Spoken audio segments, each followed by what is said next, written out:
Brian Rose, hello. How's it going? It's going great. Thanks for having me. No, it's a pleasure. Before you launched your mayoral campaign, the thing you were probably best known for was your YouTube channel. How does being a YouTuber qualify you to be Mayor of London? So I've been in London for 21 years. I first came here to work in the City of London. I worked for 10 years as a banker.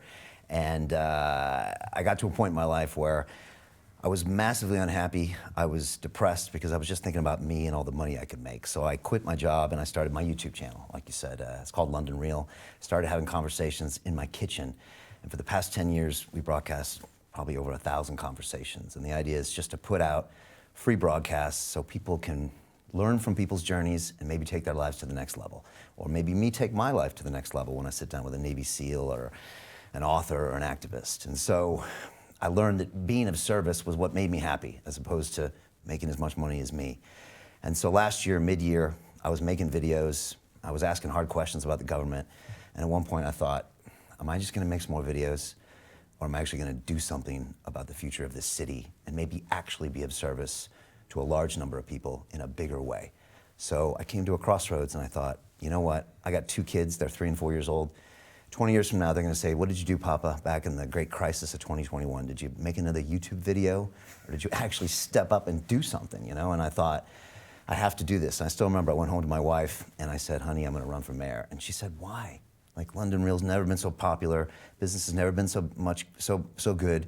You've never been so needed as a platform and a voice. Why do this? And I just said, I can't not do this. I can't live with myself. So I just went all in on it. I looked at the candidates. I wasn't very impressed. This city's given me everything. I love it here. I've been a citizen for 14 years. I actually plan on being buried here. And I just thought, I can't sit around and watch these politicians run it into the ground. And I looked at the 2 options that were given, this illusion of choice, and neither one of them impressed me. And so I just went all in, and I have for the past 8 months, honestly studying London and trying to find out what are the problems, what are the solutions. And I think I've come up with some incredible ones. I've also learned about politics. The more I learn, the more it actually makes me a bit sick, what the whole process is. But as an independent voice, I can say what I want, do what I want. I don't have to check with a party. I don't have donors. So this is kind of an extension of London Real. That's the way I see it. Slightly damning for you to say that when I am sat here still making YouTube videos, so I'll take that on the chin. Would you describe London Real as something broader than a YouTube channel? You said there it was kind of a platform or a movement, I mean? You know, it's something, again, when I started back in 2011, everyone thought I was crazy. All my old banker buddies thought I was crazy. Some still think I'm crazy. I was never doing it to run it as a business. Anybody I could get to come over to my studio, I would have conversations with. Jiu-jitsu buddies, anybody from banking I knew, any friend. And we just had these conversations, long form. I was inspired by Joe Rogan. And so we just had these long form conversations and we put them out there. And for 3 years, I did that alone in my kitchen with no vision, no business model. But we started to get these themes of listening, learning, and trying to become a better version. And I became a better person over time. And so about 3 or 4 years ago, we decided to create, what is this about? And we put a mission statement out. And it is, our mission is to create a mass-scale transformation of humanity into a fully empowered, conscious, and cooperative species. That's what we came up with. Everything we do was that, whether it's a documentary film or my academy or a broadcast, it was trying to change the world into this positive place. That's what we do. And so every day I come to that and I put someone in the chair and hopefully I tell their story and allow someone out there to make a decision whether they think their story is good or bad or they can learn from it. I know I put guests in the chair sometimes that I don't like them, I don't agree with them, I think their ideas are weird, but then sometimes 5 years later, I'm doing those things. You know, whether it's Wim Hof, the Iceman, I think he's a weird, the guy sticks himself in ice for an hour, but now I take cold showers every morning, you know? So I've learned so much and I've learned that I'm not always right, and so that's kind of the mission of London Real. I think I'm kind of searching for a purpose and I kind of found one with that. Becoming the mayor, I think, is a way where I can do more of that, try to help people take their lives to the next level somehow. So this was there and I felt like I had to do it. Where did you see the most success, both in terms of sort of, you know, YouTube views, but also real world impact? From London Real? Yeah. I mean, the big impact was on me. You know, I mean, when I started, I was depressed, alone, no family, and basically kind of trying to drink myself to death. You know, I had one of the big 2-story apartments in Shoreditch. And I was there alone, and I was so confused with what life was all about. I thought it was all about making money and the American dream or whatever I got as a kid. So every year on London Real, I found out I was becoming a better person. I actually ended up meeting a woman. She had a daughter. We moved in as a family. I started having these cool friends with cool conversations. I started taking my health more seriously. I stopped drinking 4 years ago. So it was more about me and my process, and then the exposure from people, and I was making connections, and it just something felt really good. And I come from an engineering background. I got a degree from MIT where everything's logical. It still doesn't make logical sense what I do. But I know that things feel good, and amazing things happen to me when I'm doing London Real. Amazing things happen to me when I'm running for mayor. I get people that want to help me in my journey. So, I don't know, I feel like I'm doing something right. I mean, success-wise with London Real, I mean, I teach students podcasting, and on Tuesday, one of the students raised their hand and said, "How long until I get my big episode that's going to get me famous?" I said, it's going to happen much, much longer after you want it to. It's not going to happen when you want it to happen. But the world is going to test you to see if you're doing this for the right reason. And if you're telling great stories and putting out great content, over time, great things will happen. But it's not just going to be one guest or one thing or one program or one movie. It's a body of work. It's showing the world you have a commitment to a mission. So with London Real, I mean, we had different things that marked different levels of awareness and success. So there's benchmarks of guests that got really big or movies we made that made a difference. But it's all kind of the same mission of just trying to make this transformation, and it continues. It's going to continue at City Hall as well. I'm just going to move the channel over there and keep broadcasting. On this point of sort of weird people that you might not necessarily agree with, you interviewed renowned conspiracy theorist David Icke. Why? So my mission on London Real, and what I always tell my guest booking team is, try to put someone in the chair that makes me uncomfortable. I always tell them that. Try to put someone in there. I don't want to be an echo chamber of ideas.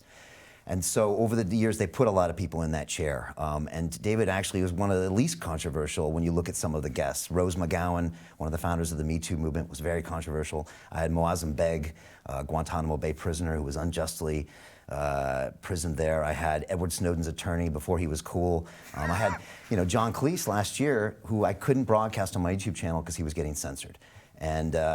And so, David's just one of the many guests that a lot of people didn't agree with. And I don't agree with everything he says, but I do believe he has the right to say it. And I've met people on the streets that have said, "Brian, I don't agree with what your guest had to say." I say, "Okay, but do they have the right to say it?" And they said, "Well, of course they do. Do you have the right to hear it, or should your government or Ofcom or a major technology company not give you the right to have that argument or conversation, especially out in the public? I don't want this to happen someplace on the dark web." And so I stuck him in the chair.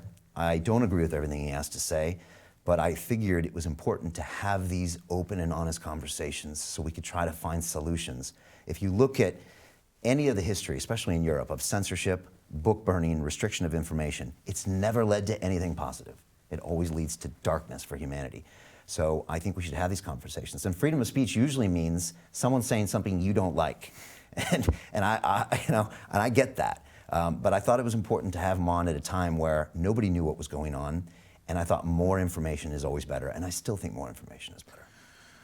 Is there a limit then to free speech? Because, in my eyes, David Icke is a person who has, he said that the Rothschilds, a Jewish family, planned coronavirus. He's questioned elements of the Holocaust or that it's even happened. He's advocated the idea that there's this sort of race of lizard people running the world, and also that a lot of those people happen to be Jewish. Is there a limit on what someone can say?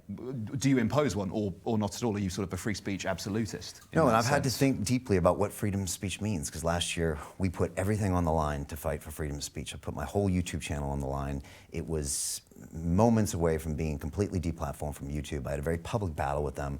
And again, this is 10 years of my life, 10,000 videos, 250 million views, that was like this close to being pulled. And so I had to say, well, is this really important to you? And what are the limits of free speech? So this is what I came up with.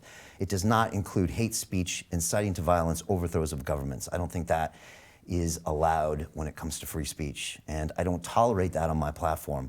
And if you look at my mission of transformation, I've had every person of every type on my platform to speak their views. Now, I didn't speak of any of these issues with David. There's accusations against him, but I can't confirm those things. And I would not tolerate any type of hate speech on my platform. I've had conversations with all different types of people, including talking about the Holocaust with Eva Schloss, a survivor here in London. I've had these conversations with Professor Emeritus Noam Chomsky, who has his own issues on how we should have free speech around these issues. But I don't tolerate anything around that. Anyone that's watched London Real would know that. So I know people have come out and tried to attack the choices that I made. I never saw evidence of that. We didn't have discussions on that, and I wouldn't tolerate that on my platform. So yeah, there is a limit, in my opinion, if it's hateful, if it's inciting violence, if it's inciting the overthrows of governments. Is that slightly subjective? I guess maybe it is. There will always be this weird blurry point, but I don't think trying to hide these people away and their ideas is the right solution. And also, we should separate the person from the idea as well. So let's acknowledge the idea. Is there merit in the idea? If there isn't, then great, it's stupid, let's put it aside. On YouTube, there are tons of people who put videos out about the flat Earth. I don't believe the Earth is flat, but they have a right to put it out there. They have a right to make those arguments, and for some reason, YouTube thinks it's okay to have those videos up there.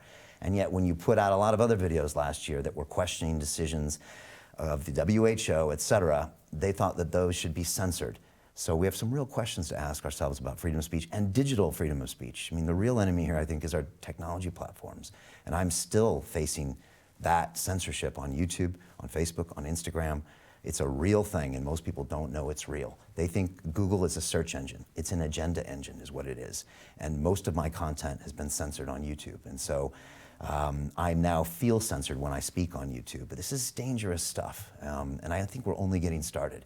So again, I feel that I should put people in that chair that can voice and then allow you as an adult to make that decision yourself. You have sovereignty over your own body, what you can put in your brain.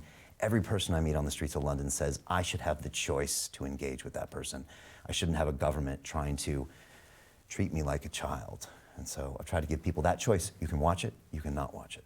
We'll come to sort of the censorship and the tech platforms in a moment, but on this issue of sort of the flat Earth guys versus sort of Holocaust denial or coronavirus misinformation, I'd put it to you that the difference is potentially millions of people dying. I mean, that's kind of the difference between the two there, in my eyes. That's why one kind of, is allowed to continue, i.e. flat Earth. What's the real risk to someone propagating misinformation about coronavirus or, telling lies around the Holocaust? There's a really big material difference there, isn't there? So let's look at last year as far as misinformation. We had the Imperial College numbers that came out that were predicting 1 to 1.5 million deaths from coronavirus. I had a guest on named Professor Michael Levitt. He's a Nobel Prize winner from Stanford who estimated about 1/10 of that, which is actually what happened. That man was not allowed to be broadcast on my channels. I had to put him on my own separate channel so people could hear those ideas. And yet he was correct in the end. If we look at Theresa May standing up in the Houses of Parliament saying, it seems to me that the government is basing their science based on their policies, not the policies being based on the science. She called out the Cambridge study and said, this doesn't seem right. So again, I wouldn't say that all the information we were getting from our government or our mainstream media was correct information. So when it comes to some of that, I think we needed a lot more information. And honestly, the longer we go on, we realize much of that information had some validity. Again, I'd rather have that conversation than not have that conversation. And again, it could be a very valuable lesson to how we move forward in the future if we can just hear that information. And again, if it's no good, if it's been proven wrong, if the study says it's wrong, great, let's move on. But I think we have to hear the dissenting voices. So, in the case of Icke, YouTube pulled that video, didn't they? They deleted it from your channel. Yes. Your response to that was to set up the Digital Freedom Platform? Correct. Tell us a little bit more about that. So first of all, the day itself was April 6th of last year. It was the second largest YouTube live stream in the world that day, second only to President Trump doing his coronavirus briefing that day. We kind of calculated, extrapolated out, it would have been the most watched video conversation in human history, just above Elon Musk, Joe Rogan numbers, based on our previous conversation and how many live people were there. So it was going to be massive, obviously clearly a huge demand. That night, YouTube deleted and banned my content for the first time in 9 years, and I was flabbergasted. I mean, and my first reaction was to re-upload it. And my first reaction was to upload a video saying, this is ridiculous, what is going on here? It was two people having a relaxed conversation for 2.5 hours where, again, did not incite violence, did not incite the overthrow of governments, and it just didn't make sense that a technology company was trying to make a choice about that. And it had never happened to me before. So I got angry. I had conversations with YouTube. The media went crazy. I actually found out about it from the BBC the next day as opposed to my YouTube rep, which I wasn't very happy about. And we ended up having a battle with them as far as what was right, what was not. At the time they said, well, he's saying things that break the WHO guidelines. And I said, well, Governor Cuomo just said you should wear a mask, and WHO, I think at the time, was saying you shouldn't wear a mask. So I said, should his channel be pulled as well? And we were having all these conversations. And again, there was no nuance. They said, well, he said this. And it's like, well, actually, that's not what he said. It's a very nuanced thing that what he said. So we had an argument, but it was pretty clear that if I put up anything criticizing what the WHO's line was, I was going to be taken down and then deplatformed, which was my business, also my life. I know that sounds strange, but my life is up there. My documentary films are up there. And this stuff disappears and it won't come back. Or it won't even be searchable, so it's basically not coming back. So we decided that that wasn't okay. I got angry. I felt like my human rights were being violated, and we decided we would do it anyways. So we decided to create our own platform and live stream it ourselves. Now, then I realized how almost impossible that is to do. So one thing that Google does really well is they give you these free services that cost probably billions of dollars, and as long as you play by the rules, they're free. But if you don't, then you get deplatformed or demonetized or these things, because these are very expensive to do. So to actually live stream a conversation can cost tens of thousands of pounds to do it with a live audience. This isn't like a video playback. I actually spend millions of pounds a year just creating London Real content, millions of pounds. Booking, technology, tech, editing, everything. And now I have a platform here that I have to do my own streaming on and my own tech on. And I had to build this during lockdown where we couldn't have any help. So someone said they wanted to help. I'd never asked for a penny in the history of London Real. And I thought, you know what? We need help and we're going to open it because so many people were following us in this fight. And so we had people donating to the Digital Freedom Platform. And we raised an incredible amount of money. And we pulled off the largest live stream conversation broadcast in human history. And subsequent episodes, I think I broadcast over 50 episodes with people that would have been censored. And they were all very important conversations that people could talk about at the time. I was listening to Joe Rogan yesterday, and there was a guy telling him many of the things that I spoke about a year ago, and they're nodding, oh yeah, well, everybody knows that now. But back then, no one was talking about this. And this was the only way I could stream that. And that platform is still alive, and I still pay for it today. So I'm really proud of what we did. We raised money from the public, and we have some incredible conversations up there, including with John Cleese, because I couldn't put him on YouTube. So. Raised more than $1 million, I think, in the end, the crowdfunder. Yeah, I think it was like 1.5 million. Okay, a lot of money. Yeah, it was amazing, incredible support. And is the Digital Freedom Platform completely independent of London Real? So what we've done with the Digital Freedom Platform is we've set it up as a separate entity, and since the calendar year finished, all of that is being audited now by an outside firm. So all of the expenditures, all of the costs is going to be set up as a separate entity in LTD, which has been created, and those are going to be published, I think, in the next month to 6 weeks. And it's the detail of what all that was spent on. But again, live streaming episodes yourself, and I think we used the company that live streamed the Super Bowl. Those are the ones that actually live streamed our first one. It's tens of thousands of pounds to stream those things, and the bigger the audience, the more it costs. It's technology, it's infrastructure, it's the servers, it's the people booking it, it's all of that stuff. So we've actually spent more than that, and I'm still paying to keep that site live, and it's still live. And you can't find a lot of this content out there, and yet we still have it up there. You can watch all of those episodes and all those interviews. And I left it up, of course, for this race as well, because I don't apologize for what we did or our fight for free speech, and I'm very proud of the Digital Freedom Platform. And again, all the detail will be out there. I think most people are very happy about that. And I got a lot of support globally last year for making this fight. So in my research into the Digital Freedom Platform, I saw that it had one owner, which was it's fully owned by Longstem Limited, which is the same company that owns London Real, and has one shareholder, which is you. Are you saying that sort of in your next declaration of accounts, you're going to show that there's actually a separation there between those two things? Is that what you're saying? Yeah, well, we wanted to create this separate LTD so then that could have all the auditing purposes of it. So, I mean, it's got to be owned by someone. I guess we set it up as a one shareholder of Longstem, but it's its own separate entity. It has to report tax and VAT, and then it's all going to be fully audited by an independent auditor, and they'll go through and all of those accounts will be published. So, like you said, Crowdfunder starts, I think you hit $100,000 in your first day, was it, for sort of the video streaming services? It was fast. It escalated very quickly after that. And the sort of that first $100,000 was for, as you just mentioned, sort of live streaming video services. There are free video services out there, aren't there, where you could host these videos where they wouldn't censor you. You know, platforms that aren't YouTube, places like BitChute, for example. Yeah, for hosting, but not for live streaming. And Right. I worked with the guys in BitChute in the background, and they were very supportive, and they hosted a bunch of videos as well, and we were happy. But none of those live stream, and we live stream every single one of these episodes. And the bigger the stream, when you got 1 million+ people watching, it's incrementally more expensive to do. You know, when I first set up the DFP, I was thinking one Icke up. That's really what I thought. I was like, let's do this one Icke up. Let's show that we can do it. It was more of a statement, and so many people wanted information back then. I think we forget how scared the public was and how we were only getting one line of information from the government and the WHO. So then I thought, well, wait a second, this needs to continue. And so we continued to get crowdfunding campaigns, and we continued to say, well, who else can we speak to? And we spoke to 4-star generals, doctors, scientists, Nobel Prize winners. And so, yeah, we extended it, and people wanted to keep contributing it. And then we also started various legal issues as well, and legal fights with Facebook and YouTube. And I was being deplatformed left and right at the time. LinkedIn took us off, Dropbox, PayPal. I mean, the list goes on. And we've all had varying degrees of lack of success fighting them in the courts so far. And I've also kept my YouTube channel because we figured we better have some presence on YouTube as opposed to no presence on YouTube. So I've had to play what I call the Mr. Rogers channel on YouTube, much to my dismay. I've also been demonetized there as well. I've thrown out of the partner program as well.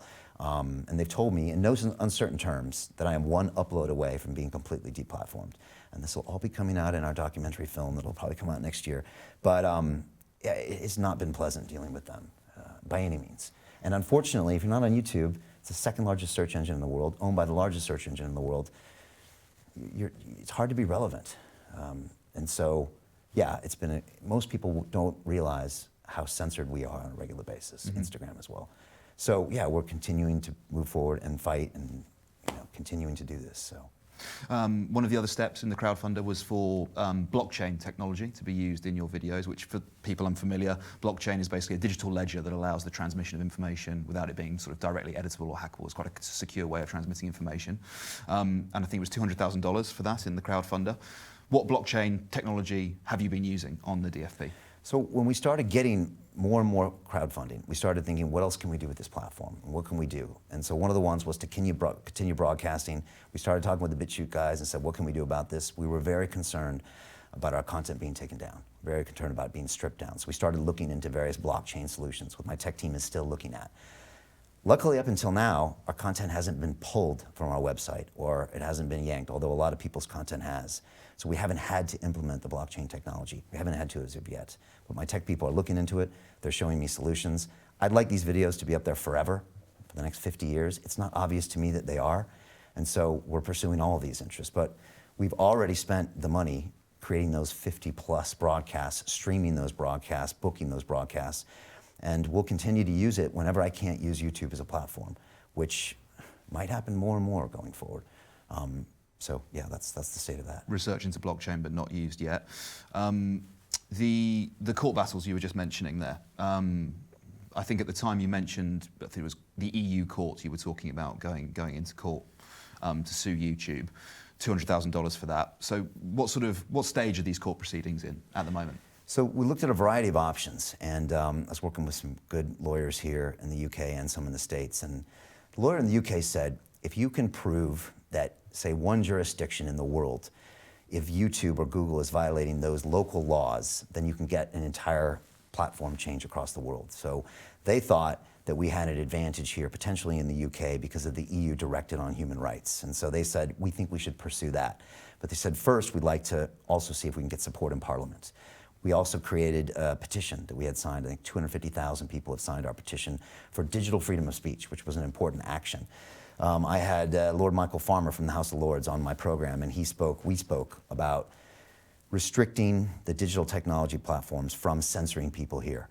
I have a lawyer in the US who's gone after Facebook and tried to sue them for taking down our videos on Facebook. They've come back with a very standard corporate answer. and they're still pursuing that. It's very hard to sue YouTube, is what I'm learning.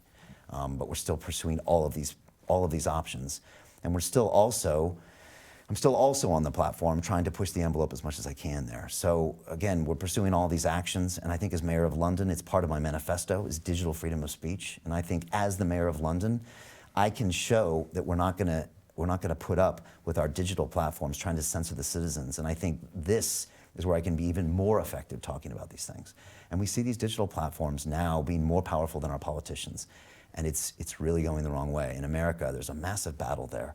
And it seems as if the technology platforms bring their ideals from wherever they come from and they project them on the rest of the world. It's really dangerous. So we're still pursuing all of those battles and those issues. All of the expenditures will be in the audit. But as Mayor of London, already running for mayor, I think I've already projected this fight for digital freedom of speech much higher than I could have as a YouTuber. You can see where these questions are coming from, can't you? Because, you know, so we've got video hosting services. There are free alternatives available. Maybe you haven't used them. This is live streaming service. Yeah, no, absolutely. So, I appreciate that point. I appreciate that point. Same for, you know, blockchain. You've researched it. It's not in use yet. Court battles, sort of ongoing, but not really a conclusion reached. And then simultaneously, you have your mayoral campaign running. And, you know, I've seen your advertising. It's a lot. There's a lot of billboards around. I've seen your videos of you walking around in front of those billboards as well. You know, expensive to advertise in all of those places in London. Similarly, you know, we were chatting about your battle bus. Broadcast quality, you can live stream there. Looks pretty luxurious. Can you see how people are going to look at that and say, okay, well, he said the money was for these things. We haven't really seen any material development there yet. And yet all of this other expenditure is taking place. And eyebrows are being raised about that. You understand that? I guess so. I mean, I spent 10 years in the City of London, you know, as a successful credit derivatives broker for ICAP PLC. I mean, you know, I made a lot of money.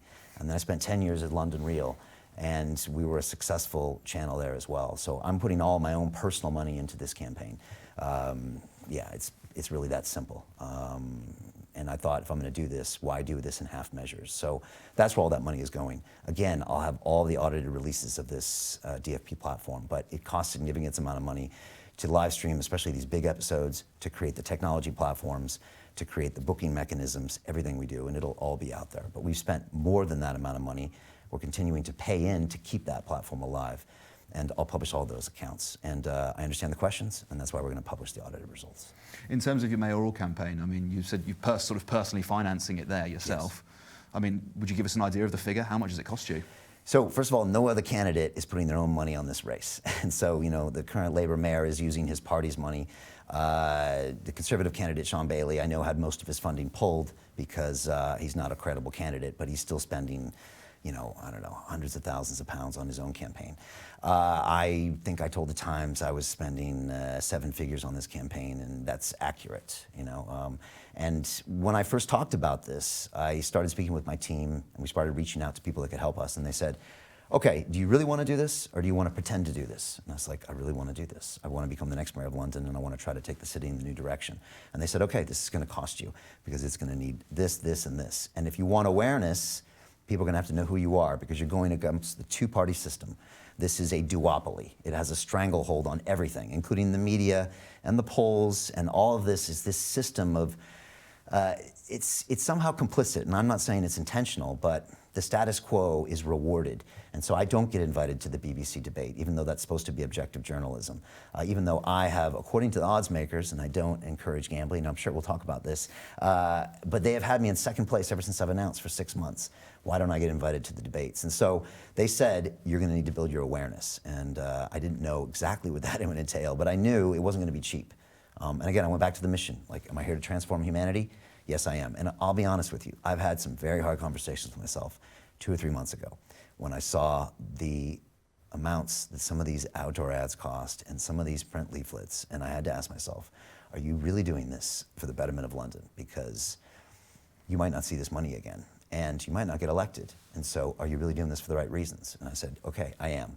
And I built this 50-page manifesto. I'm sure you got a copy of it. I mean, this is 8 months of detailed research into the problems of London. And this is costed down to the pound. I mean, this is really serious what we're doing here. And so, yeah, it's costed us, but I think it's all worth it. And if I get hit by a bus tomorrow, hopefully not my own bus, you know, someone can take this manifesto, and 10 years, I think they could change the city. So it's been important to me.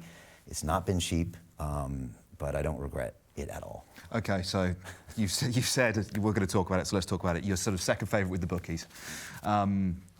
Crucially, that is not the same as being second favourite in the polls. You know, to be direct, you're polling 1%. You know, I think we're higher than that actually now. Yeah. Okay. But you know. But let's talk about that. To be higher in the polling would probably maybe secure you an interview to a leadership debate. But in terms of the bookies markets can be moved, can't they? And you have admitted to betting on yourself. Obviously not in terms of, you don't have to say how much you bet, but any bet moves a market. If you bet on yourself, it's going to move towards you. And if you bet a lot of money, the market could also move towards you. So does that explain why you're second favourite? So let's talk about the polls. I think the polls are a 20th century instrument trying to measure a 21st century phenomenon. I have social media channels. I've got 500 million views, 5 million subscribers. I actually can see sentiment in real time. I can see, when I post a vlog, when I walk outside my office at night, I can see whether people are interested in my knife crime thoughts and my housing thoughts in real time. So I see sentiment, I see people on the streets, and it's not just subjective. I see a ton of grassroots support for us. Also, 1.7 million Londoners knew who I was before I started, out of 9.5 million. So I do not believe the polls. Polls call people on their landline at home at night. Do you have a landline? No. Do you pick up the phone with strangers? I'm a journalist, so it's slightly different. But would you speak to them for 15 minutes? No. And so I really question the polling data. I think also it's part of, you know, the media infrastructure that just doesn't have an interest in covering anything but the two-party system. So I really don't believe in the polls. Look, as far as betting, I worked at the financial markets for 10 years. One person cannot move markets. It's just true. And I bet on myself every single day when I wake up, when I put my suit on, and I go into my office, and I work really hard, put my own money on the line to change this race. So I put a modest amount of money on myself. It's not enough to move the markets by any means. These are 25 different bookmakers around the world. I love to watch it because I'm like, wow, maybe they know something I don't know here. And again, it was nice to see that it wasn't just me who thought Bailey was incredible, a not credible candidate. No other candidate is credible. And then they keep showing Sadiq Khan way ahead in the polls, which when I speak to people on the streets, the first thing they say to me is how much they're disappointed and they hate the current mayor and how much they want someone else in there before I can even say my name or my policies. And I don't believe those polls are reflecting what's going on. I think we're going to see a massive upset on May 6th. I really do. And I just don't think these old school instruments can monitor what I'm doing here, which is the first digital campaign, really. I'm speaking directly to the people. I've created these incredible videos, I'm sure you've watched some of them, that go direct to the people and criticize the mayor on knife crime, housing, the economy, transport. And I don't think anyone's ever seen a candidate do that. Plus, my life has been there for 10 years. You can see my struggles with addiction, my overdoses, my Ironman races, my struggle to be a parent, to be a leader. It's all on YouTube.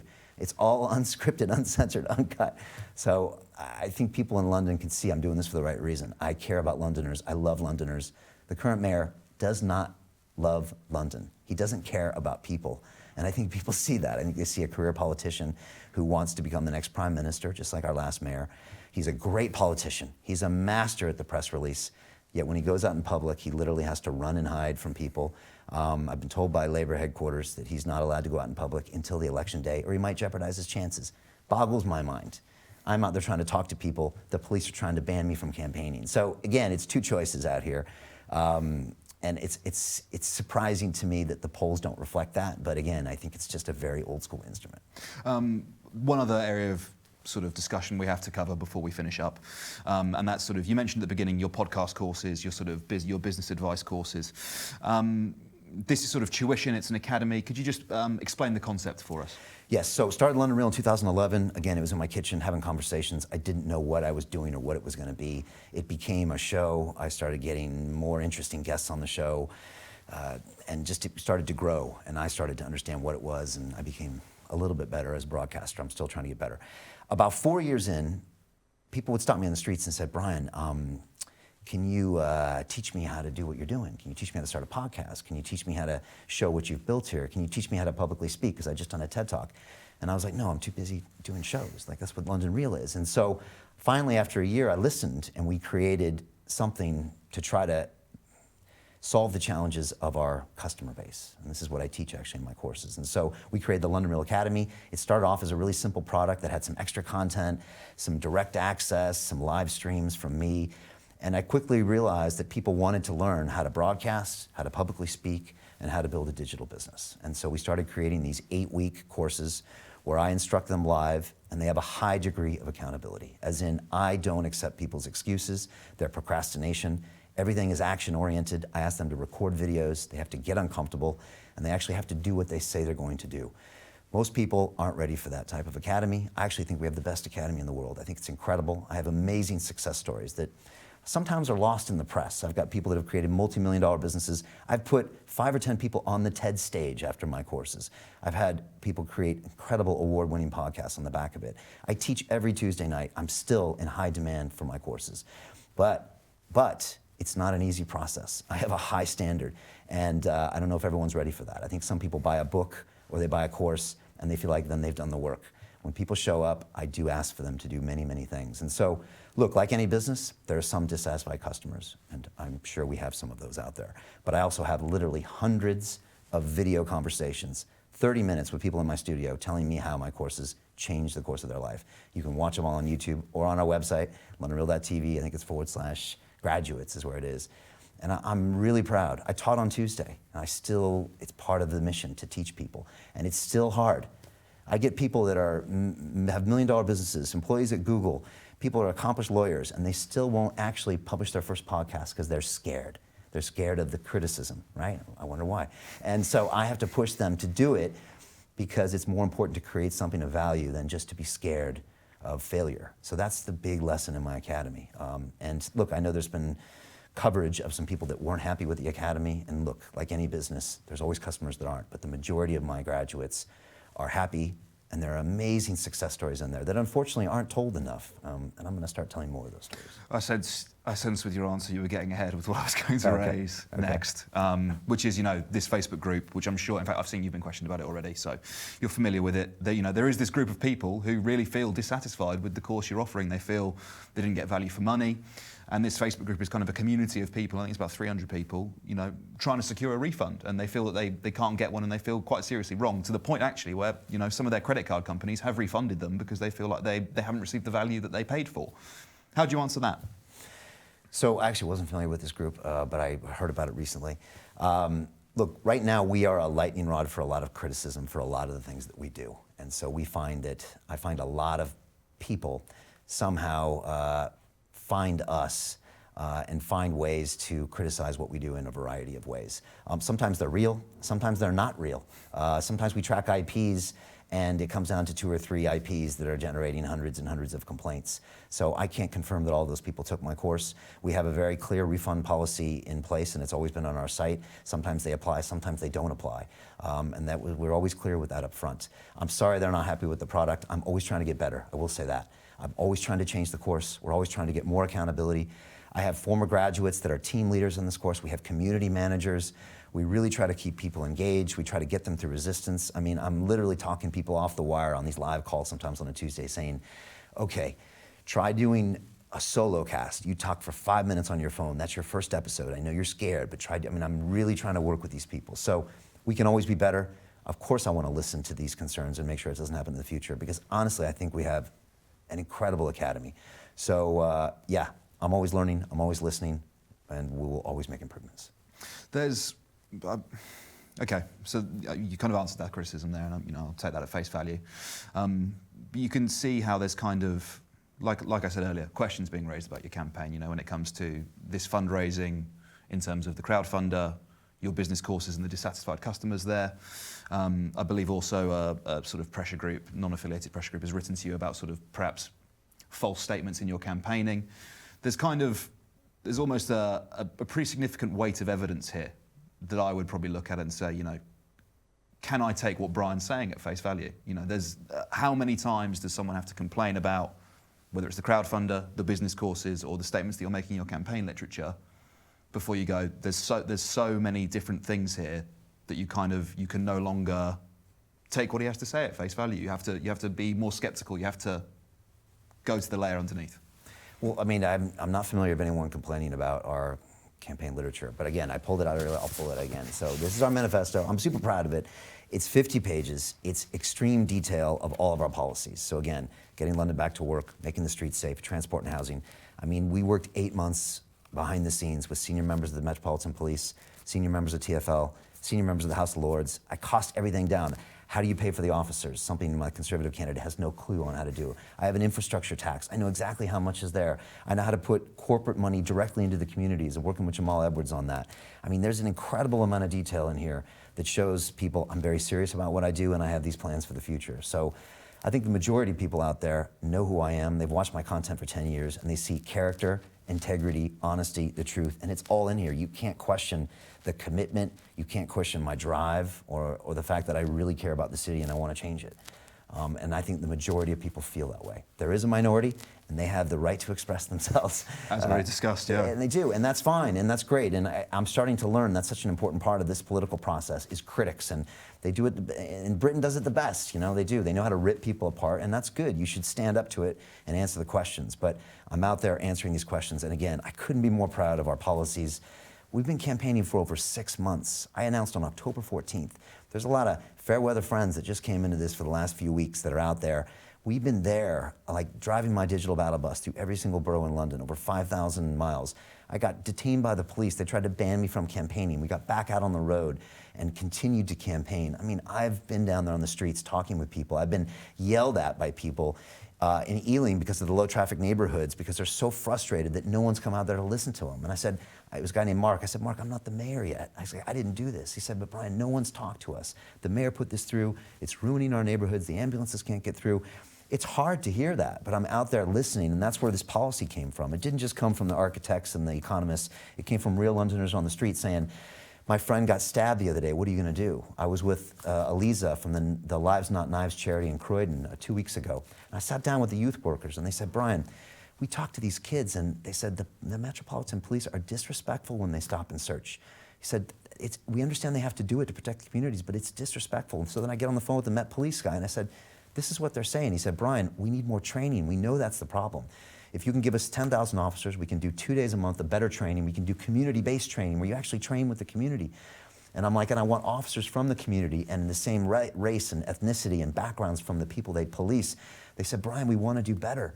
You know, we want to do this better. We know we're failing, but right now they train on a computer, is what he told me. And so then I go back to the Lives Not Nice people, and I said, this is what they're telling me. They want to train with you. I found that people really want the best for London if we just get the politics out of it. I don't want to continue this bickering back and forth between side A and side B. And if you look at the States right now, it's turning into a civil war. And guess what happens here about 5 years later after the States?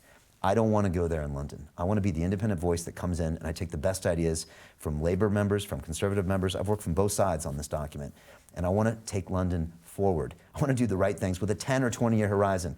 I said to a Zoom call the other day with a bunch of these men and women, I said, if we do this right, some other mayor's going to take credit for our work. I said, is everybody okay with that? They said yes. I said, okay, then we're doing the right reason. We're doing it for the right reason with the right timeline. So that's what I want to do with this. Honestly, I'm really proud of what we've done, to say the least. I meet people on the streets that don't only know who I am. They haven't just seen the suits. They haven't just seen the ads. They actually know the policies. And that makes me feel good. I had a 12-year-old kid that rode by me on a bike the other day, and he said, you're the mayor, innit? And I knew he couldn't vote, but I also knew he probably never cared about politics before. I didn't vote in the last election, 2016, because nobody made it important for me.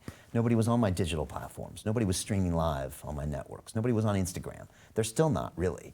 So I think we need digital transparency in our politicians. I think I'm giving that. I think my life is out there, warts and all. I mean, when we started campaigning, my advisor said, you know, everything's going to come out. I'm like, oh, you mean my heroin overdose? That's in my movie, Iron Mind. Oh, my ayahuasca experience? That's in my other movie, Reconnect. All my other failings, it's out there. And I think people appreciate that type of politician, that at least it's out there. You know what I've been doing. For 10 years, I've been putting out these broadcast conversations. I think people appreciate that too. So I see this as going to the next level. It's going to be the hardest job I've ever had, and I've had some really hard jobs. Honestly, just getting my head around the problems of 9.5 million people is a very sobering thing over the last few months. Just to meditate in the morning like I do and actually feel the problems of 9 million Londoners. It's heavy stuff. You know, there's some people getting stabbed every 2 or 3 days. I got a 17-year-old daughter. I got sons 3 and 4 years old. They're going to have to deal with this. I see people that just want housing. They just want a job. They just want their pub back. It's like, I just want to solve these problems and stop the politicking and stop the excuses. And in business, you have to solve problems. You have to deliver value to your customer or you get eliminated. And you have to be accountable, and you have to hold people to do what they say they're going to do. And the current mayor, I feel like It's always Boris's fault. He asked for billions of pounds of bailouts. They raise your taxes, and it's always the same business as usual. So I want to get in. I want to build the 50,000 houses just to make a point and show everyone, look, this could have been done a long time ago. We're going to do it. Again, TfL, I see something we can run at a profit. I see massive value in TfL with the infrastructure levy, with 5,700 acres of property we could separate out and develop. I see the great celebration, 31-day event I want to have in August, bring 20 million people safely to London and show the world we're back. I think we could become the greatest city in the world. I think we could become the financial capital of the world if we just had some leadership. And maybe I'll finish on that. The current mayor of London isn't a leader. And again, a lot of people make fun of my suits and stuff, but 24/7, my job should be out there promoting London. Tourism, industry, business, safety, so more business comes in. I should be an advocate for London all the time, and Londoners, listening to their problems, serving them, trying to bring as much business and opportunity to this city. And that's what I plan on doing. And I think we need some leadership in there as well. Someone who's willing to say hard things and make hard decisions and not just play to the press and play to social media. And I think we see a lot of that with the current mayor. So that's the way I see this race. You know, it's been a fascinating journey, to be honest. I've learned a lot about politics. It's hard for me to believe that our current mayor could be ahead in the polls with his track record, because his track record on all these things is horrendous. And yet he's very good at coming up with pop-up policies, strangely, in the last 10 days before an election that now support small businesses, or now support all these people that were ignored. This is the same guy that defunded the police 110 million pounds on his last budget, fire brigade 25 million pounds, and yet all of a sudden there's all this money available. But he's very good at being a politician. I'll give him that.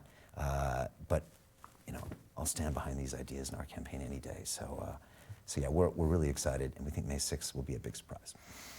Thank you very much, Brian Rose. Bit of housekeeping just at the beginning of your answer, which was actually quite a long time ago now. You've been speaking for a little while, but you know, the letter I was referencing was from the Reform Political Advertising Group. They sent your campaign a letter, and they said, quote, "You make claims that are clearly false statements of fact or blatant misrepresentations, as well as a number of material claims that are either dubious at best or not supported by reliable evidence." So that's what I was referring to there. I mean, I'll provide you the opportunity to respond to that if you'd like to, but I'd also just like to say thank you for taking the time. Thank you for responding to these questions. I think it's important that they're asked, and I appreciate you taking the time to answer them, so thank you. Thank you. It's a great talk. Cheers, Brian. All right, cheers.